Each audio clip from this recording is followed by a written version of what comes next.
Welcome to Relax and Chat, episode 32. I've got someone very special. If you can see him, you already know who he is. Internationally acclaimed author, Steve Stark. How you doing today, Steve? Doing good, mate. Doing good. Great to have you on the show. I'm glad you were able to make the time. Been really looking forward to speaking with you. Um, I think I'll just jump right into the questions. I do want to ask you, uh, I read Violent Ends and loved it. And I've heard a lot about your novel as well. And we'll talk about it in a moment. But one thing that I see in your writing is what I call street. Now, to the audience, street is geographic. Any impoverished small town, any major city's ghetto, you'll find street. And street is also a way of being. If you've been there and you've lived it, you know what I'm talking about, and you can recognize it from miles away. Well, Steve, especially in Violent Ends, there's a lot of street in there. Yeah, it's a gritty book. Yeah, Is that yeah. a whole lot of research on your part, or is that Steve Stark did his time street? It's a little bit of both. Is Yeah, it? so I grew up in a town very much like the one depicted in Violent Ends. It's a rundown coastal area, and I've lived in towns like that most of my life. So I recognize all the problems that those places have. I worked in security primarily around those places, Mhm. so I've got a lot of first-hand experience of that stuff as Oh, well. oh, like being the bouncer in the bar, like that kind Exactly. Yeah, I was a bouncer for 10 years and then transitioned into like site security and daytime security and was dealing with lots of people who had a lot of problems. Yeah, yeah. You know, I'm an old man now. I haven't seen the streets in quite a while, but I did grow up well into my 20s and maybe even touching my 30s, where a walk to the grocery store, you had to wonder if you were going to come back. It is so prevalent, and it's so awesome to me because you're in the UK and, I'm in Kentucky. And it's awesome how much similarity there is in that state of being street.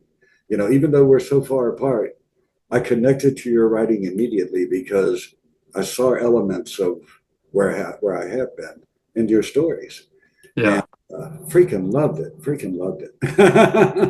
good. and I guess the first thing I would ask you about, and I'm going to be honest, there was this book in my Goodreads TBR that kept popping up. It would pop up in my office. It would pop up at my dinner table saying, "Read me. You want to read me." And I couldn't get around the dang thing, and I went ahead and read it.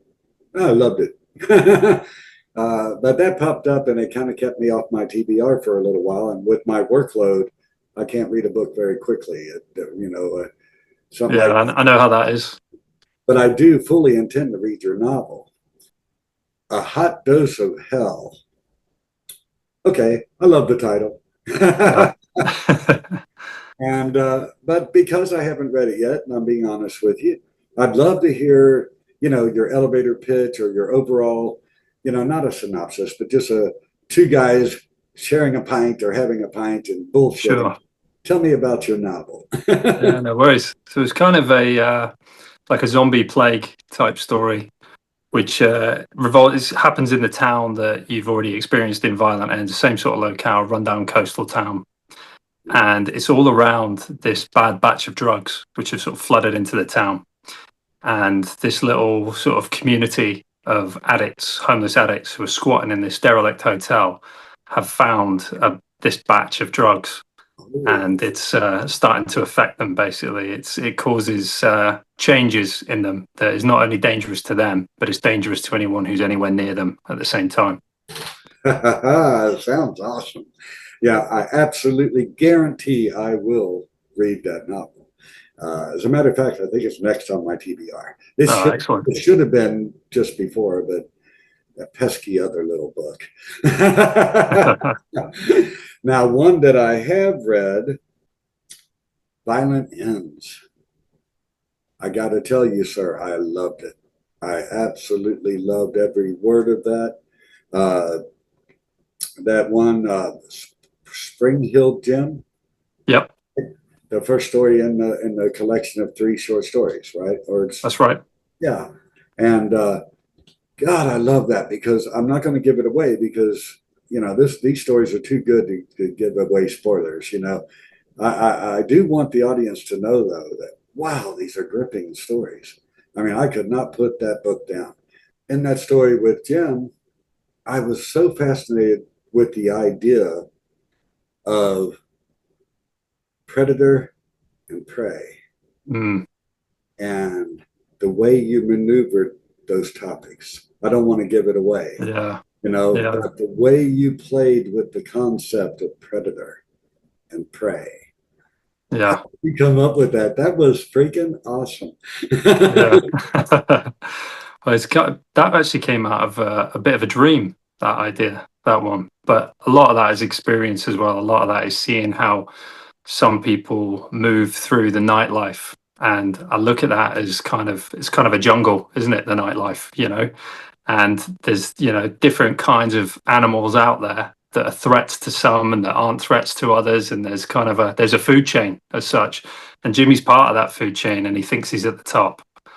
And that's all I'm going to say about Yeah.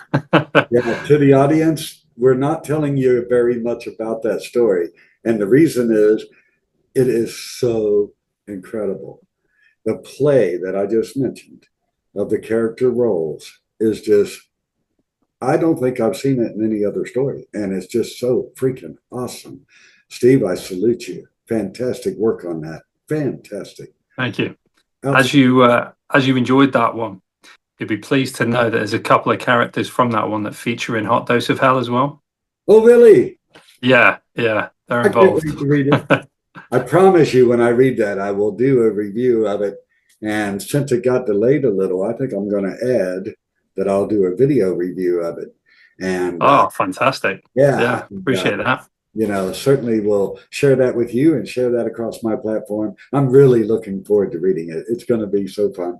Now, the second story in that little collection is Big Mouth Strikes Again. Now, I know I did a review of that. And one of the characters, I think I described something like big, bad, tough, later on lapdog. Yes. I love that transition because we are talking about a very scary villain, very scary bad guy that, given the plot, given the excellent storyline, his role changes. Yeah, It's so yeah. cool. What's the trick to that? You're sitting there thinking you want to write a story. How do you come up with that amazing little twist A on? little twist there.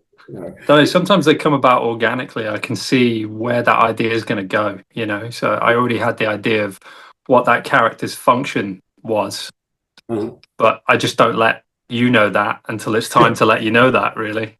yeah, it's fantastic. I really enjoyed it. It was a very fun story. And then probably, I don't know, it's really close with Jim, but probably my favorite story in Violent Ends is Nowhere Fast. Uh, Quite a few people say that, actually. oh, it was probably the paramount story that gave me the sense that you had some knowledge of what it is to be street. Because the characters, even though the dialect, the English vernacular compared to Kentucky, it was so different that sometimes I had to really think about it to figure out exactly what they were saying. And that's not a bad thing. Yeah, That's your voice, and that could be your signature and everything you write. It's really wonderful. And but the events that occur, even before we get to like the real climactic, exciting stuff, the stuff that builds up to it, the events are so realistic, so true to what it would be to be basically a street punk stomping through the night, and yeah, one of the things that I really gotten blown away with, and it's so wild. Uh, One sentence, a very tiny one, really grabbed me because it was so punk, so street. yeah. And I can't describe exactly what the context is, audience. I'm sorry, but I don't want to. I don't want to give away spoilers. But Sophie, who Oh, when Oh you yeah, said that, I was like, oh, you are wrong. he's God. cold, isn't he? Yeah, that's a cold line. Yeah. Oh yeah. So how did you give that guy that character, that raw, basically brutal personality? Yeah, well, he's horrible, but he's also quite weak at the same time, isn't he? And a lot of that comes from weakness. Like when you read that line, is he actually upset and trying to hide it, or is he really that cold? And that's up to you, the reader, to decide based on his actions and what you think his personality is. Really, I've got my own ideas about that, you know.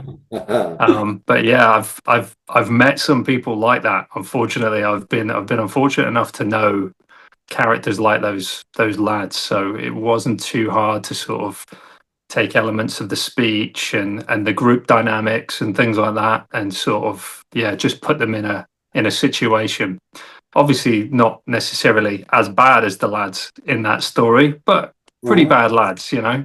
Oh yeah, yeah. Those lads were a trip, and if I have a friend, Aaron, who does YouTube videos, Aaron Hook, and Yeah, I know Aaron well. I've been on Aaron's he's channel a over in few your times. Yeah, area. Yeah, he's on the yeah, other side of the pond, and it's really fun because I speak with you guys and I start picking up how you say things, and I love I it love because phrases. Yeah, nobody cares how I say things, and it's just so cool. I mean, you know, the UK is so impressive and so awesome overall, and I hope you guys know you got tons of fans here in the United States, and I'm definitely one, definitely.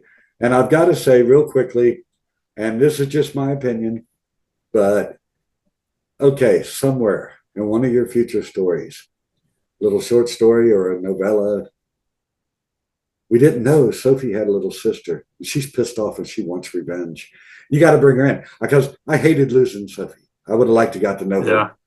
in the way that she left. And I ain't going to say how she left the story, but Sophie's got a little sister. Now that's got something. Yeah, yeah, it's a good idea. I like it. So, Actually, interestingly, one of the main plots of Hot Dose is about a sister who's out to try and she's actually trying to rescue her sister as part of that story. So she's living a normal life, this girl Rhonda, and she's been separated from her sister for a long time. But she knows her sister's in a bad place. She knows she's into drugs and all the rest of it, and she loses contact with her. As soon as she loses contact with her, she knows that something's probably wrong. So she travels to the town, which is Skarmouth, looking for her. And Roxy, Rhonda's sister, is actually living in the hotel that I mentioned earlier, the rundown hotel, and she's in there with the addicts. So Rhonda's coming potentially to try and rescue her, but she doesn't know what sort of situation she's going to walk into.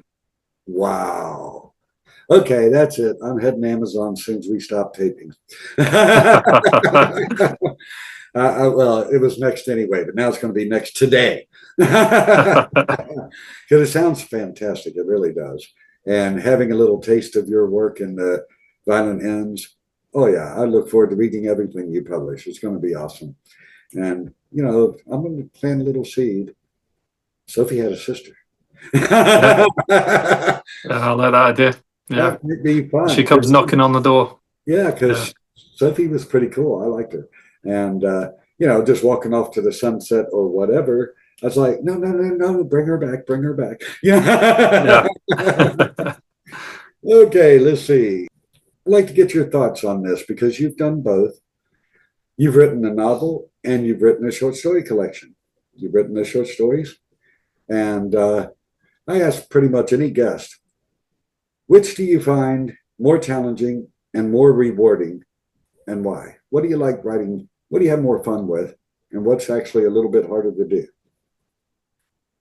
Short stories are definitely more fun because you can keep it neat and deliver a nice little package. And I've always liked little nasty little stories. One of my favorite all time horror series is Clive Barker's Books of Blood. Uh-huh. All short stories, all fantastic. That still holds up for me. That's one of my favorites. So yeah, and one of my other favorite things is like anthology shows like Tales from the Crypt, Twilight Zone, things like that. Mhm. Neat little stories with a cool twist at the end, which is something I've sort of tried to deliver with my short stories. As far as the novel, definitely more challenging. It's you got a bigger scale, Uh-huh. My approach to it, though, is to treat chapters as almost small stories in themselves. Each chapter is a small story. It's not just a link in a chain. It's an eventful thing. So it's Oh. not just, oh, right, in this chapter they just drove here and got a burger. It's something has to happen in every chapter that's relevant and moves the plot along, and still Oh. gives you something as well. Something, some kind of an event happens. That's very cool. That's a very cool way of looking at writing a novel. I have to move on.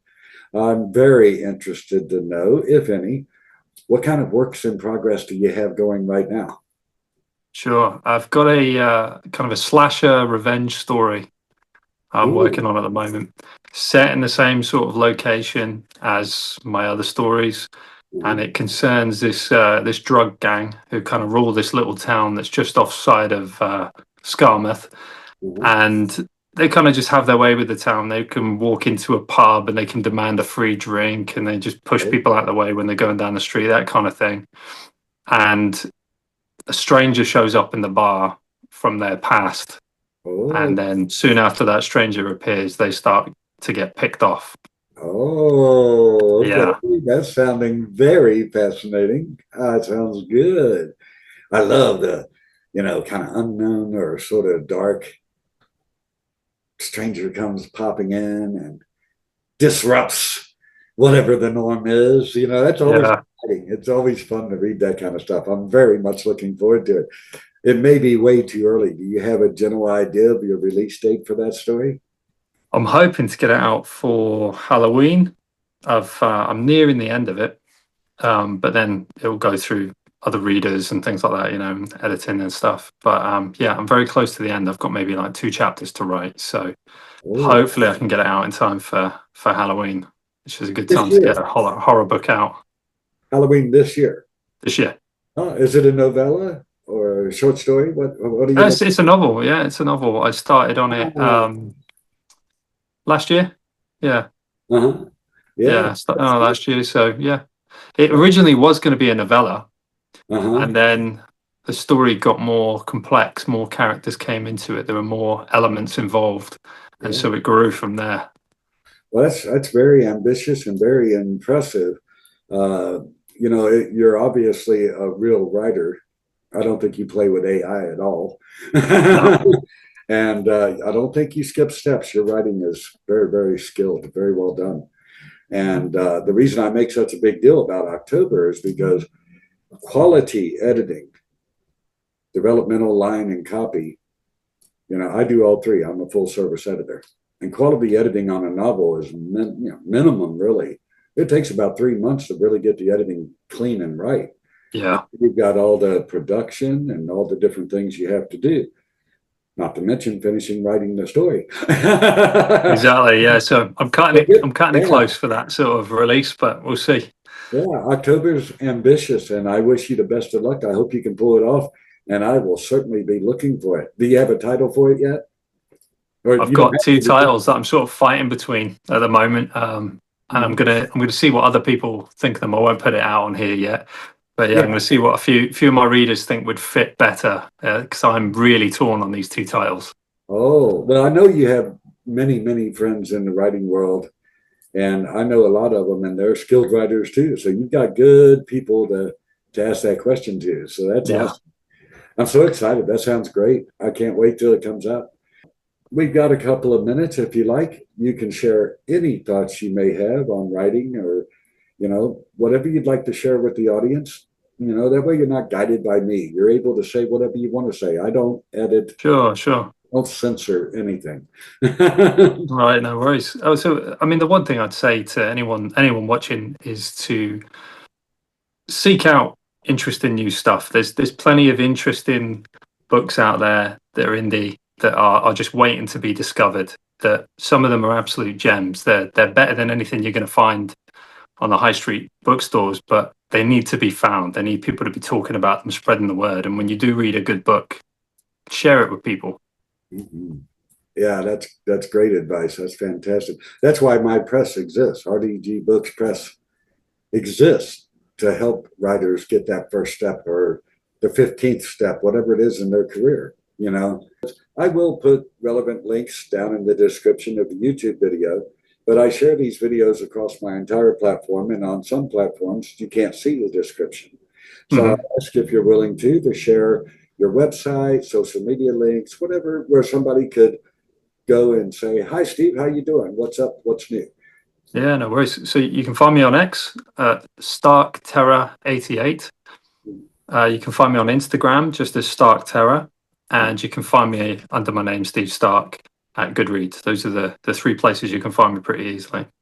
Awesome. Yeah, I'm sure a lot of the people in the audience be knocking on your door and saying hello. I hate to do it, but I've got to bring this episode of Relax and Chat, episode 32. I've got to bring it to an end because, well, I'm going to run out of time. Steve, I can't thank you enough for making an appearance, making the time, especially with the time difference between us. I know you went out of your way to make an appearance here and speak to our audience. It was my pleasure, Rod. Oh, Appreciate it, mate. means a lot to me. It really means a lot to me. I'm very grateful that you were able to do the show. That means a lot. And I hope on Twitter or anywhere else, pop by and say hello anytime. Let me know what you're up to. And I'll be following you anyway, you know. Yeah. All right. Well, audience, episode 32 is now about to close. I hope you enjoyed the show, and I hope you'll join me for the next show. Have a wonderful day. Bye-bye, everybody.